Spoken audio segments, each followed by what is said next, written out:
गोंदिया जिल्ह्यातील तेरोडा तालुक्यातील घोगरा गावातील हे आहेत वृद्ध नागरिक श्रीरंग अमृत बडगे. वयाची 85 ओलांडली असतानाच भारतीय विशिष्ट ओळख प्राधिकरणाद्वारे जणू या वृद्धाला आधार कार्डवर मृत घोषित केला आहे. जिवंत व्यक्तीला मृत दाखवण्यात आला असल्याचा हा धक्कादायक प्रकार.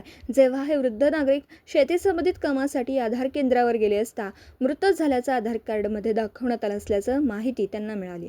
आधार कार्ड डिॲक्टिव्हेट करण्यात आलं आहे. याला जर ॲक्टिव्ह करायचं आहे तर मुंबई रिजनल आधार प्रमाणीकरण कार्यालयास भेट दिल्यावरच सुरू होणार असल्याचं आधार प्रमाणीकरण कार्यालयाद्वारे वृद्ध नागरिकास सांगण्यात आलं.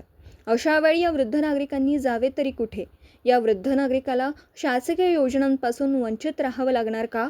या संबंधीची माहिती मिळताच प्रहार जिल्हा अध्यक्ष महेंद्र भांडारकर यांनी तिरोड तहसीलदार ठाकरे यांना याविषयी माहिती दिली. त्यांनी एका आधार कार्ड केंद्र चालक कार्यालयात बोलावून चेक केलं. संबंधित वृद्ध नागरिकाचं आधार कार्ड मृत दाखवण्यात येत असल्याचं दिसून आलं. स्वतः तिरोडा तहसीलदार ठाकरे अचंबित झाले.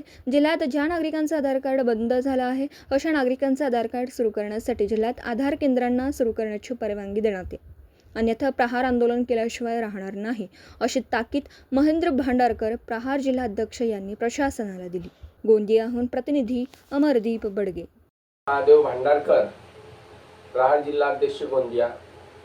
सरकारने या देशातल्या प्रत्येक माणसासाठी आधार कार्ड हा अनिवार्य केले आहे. कोणत्याही शासकीय योजनेचा लाभ असो किंवा कुठल्याही कार्य करायचं असेल, काम करायचं असेल तर आधार कार्ड शिवाय या जगात कुठलंही काम होत नाही.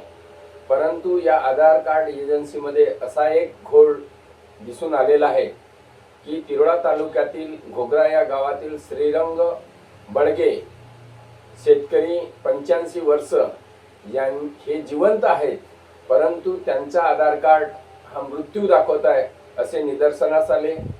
कुठलेही शासकीय अनुदान जमा होत नव्हते त्यांच्या खात्यावर, म्हणून चौकशी केली असता माननीय तहसीलदार साहेब हे सुद्धा विचारात पडले की जिवंत माणूस मृत्यू कसा का आधार कार्ड मध्ये दिसत आहे.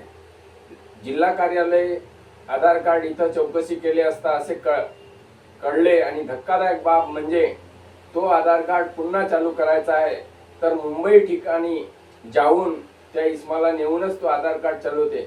असा या भोगल कारभाराला वाचा फोडण्यासाठी प्रहार जनशक्ती पक्ष आंदोलन करत आहे आणि मागणी करते की देशामध्ये अनेक लोकांचे आधार कार्ड बनत नाही, कुणाचे जिवंत आहेत तर मयत दाखवतात. अशासाठी जिल्हा स्तरावर एक यंत्रणा तयार करून जिल्हा अधिकारी यांच्या मार्फत ते आधार कार्ड चालू करण्यात यावे, अन्यथा प्रहार आंदोलन करेल, तीव्र आंदोलन करेल येत्या काळात.